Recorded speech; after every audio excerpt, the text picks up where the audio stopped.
Olá, gente, bem-vindo a mais uma aula de Química e hoje o tema é ligação iônica. Na aula passada nós vimos o tema sobre ligações químicas. Por que é importante estudar as ligações químicas? É importante porque os átomos eles precisam se ligar com outros elementos para que eles se tornem estáveis, tá? Então essa é a importância de estudarmos. Com exceção aí a gente viu a questão lá dos gases nobres, que eles são estáveis, né? Que eles são encontrados de forma isolada na natureza, eles não se ligam com outros átomos porque eles já têm essa característica da estabilidade, tá? Que é a presença de 8 elétrons na camada de valência. E com exceção aí a gente tem o hélio, que tem apenas 2 elétrons na camada de valência, mas ele só tem uma camada e essa camada toda está preenchida, beleza? Então, também é importante a gente lembrar da regra do octeto. O que a regra do octeto nos diz? Que para que o átomo ele atinja aí a estabilidade com 8 elétrons na camada de valência, ele vai perder, ganhar ou compartilhar elétrons, tá? Que é o que vai acontecer nas ligações químicas.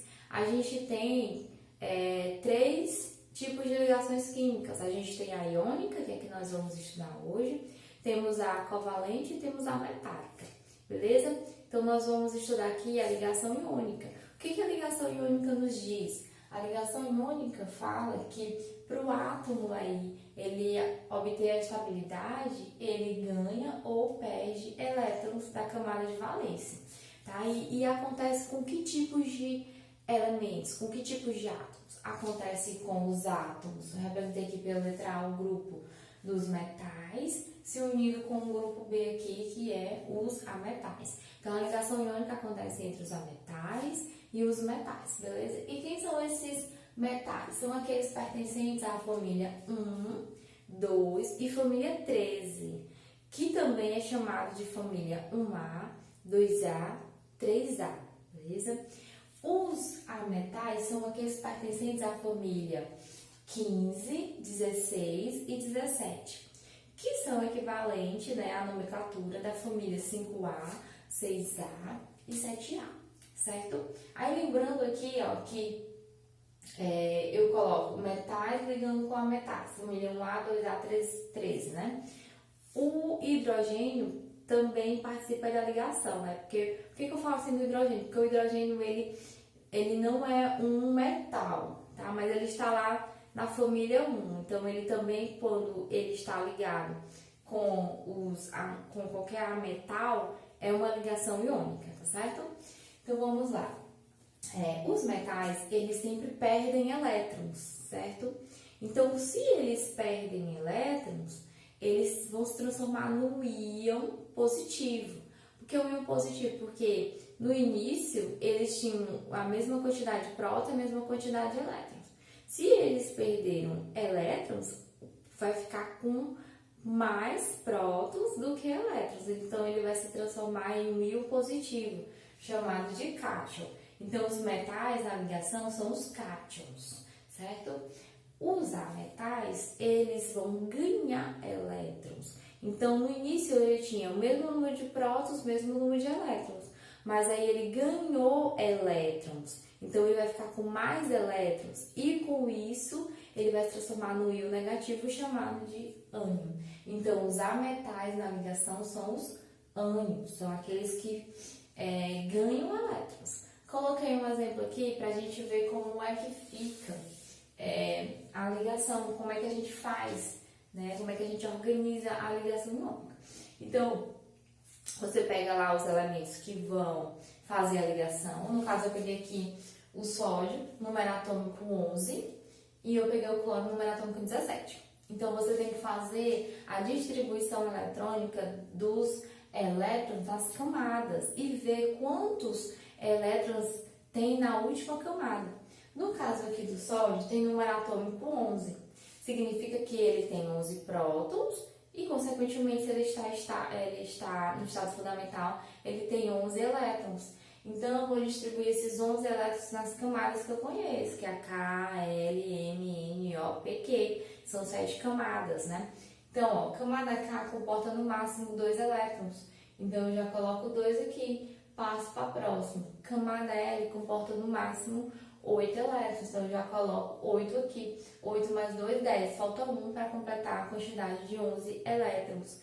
Então, M, para 11 elétrons falta 1. Então, na M, eu coloco apenas 1 elétron. Tá? Então, vamos analisar. Eu sei que para o átomo estar estável, ele precisa de 8 elétrons na camada de valência. Camada de valência é a última camada. No caso, o sódio, ele só tem 1 elétron na sua camada de valência.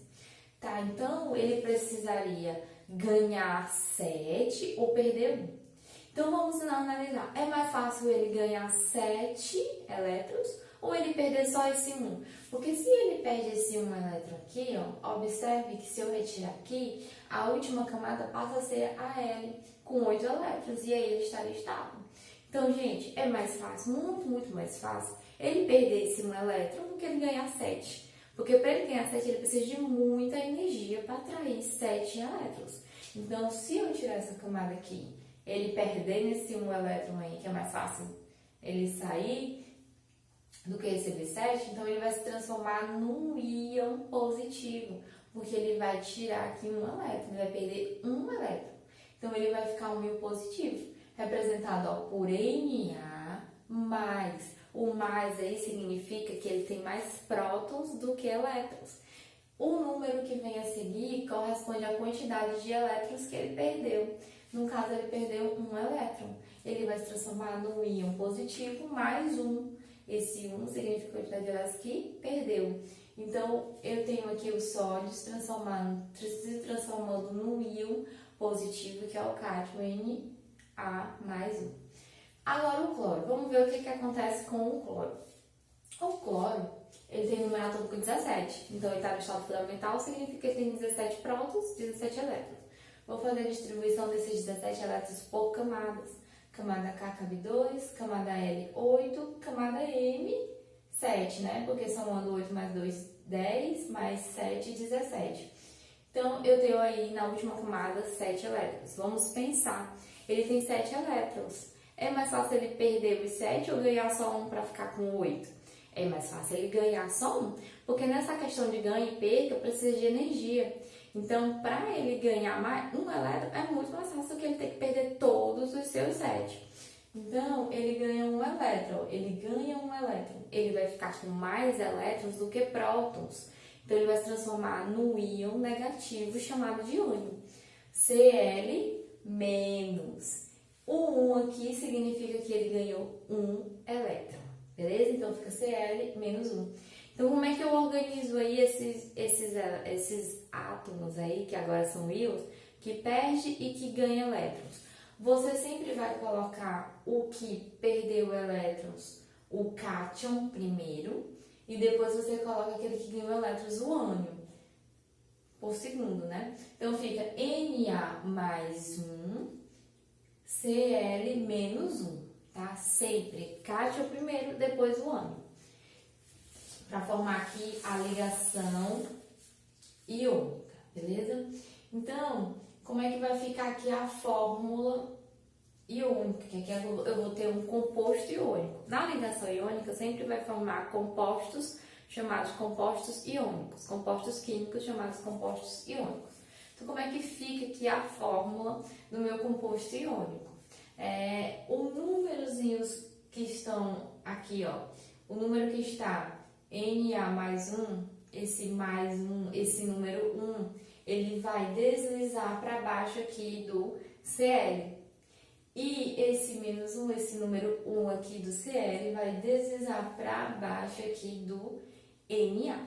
Então, vai ficar Na1, Cl1, tá? Então, fica um átomo de sódio ligado para um átomo de cloro.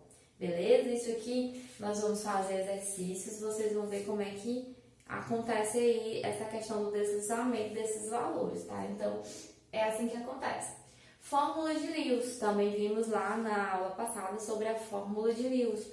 A fórmula de Lewis nada mais é do que a representação aí do teu átomo e colocando o símbolo e colocando a quantidade de elétrons que eu tenho na camada de valência, tá? Então aqui eu tenho o sódio, ele só tem um elétron na camada de valência. E eu tenho o cloro, ele tem 7 elétrons na camada de valência. Então eu coloco 7 bolinhas e no sódio eu coloco uma bolinha. Como é uma ligação iônica, ele vai perder elétrons, eu coloco uma setinha aqui, ó, como se fosse esse elétron do sódio pulando para o átomo de cloro. Então, no final, eu vou ter um Na+, mais aqui, coloco entre colchetes, né? Cl-, e aqui eu coloco os elétrons, que ele já tinha 7 elétrons, e aqui o elétron que ele ganhou. Então, gente, a nossa aula é essa, tá? Então, leiam o livro-texto, façam a atividade proposta, que na próxima aula nós vamos exercitar aqui questões sobre ligação iônica. Até mais, aguardo vocês!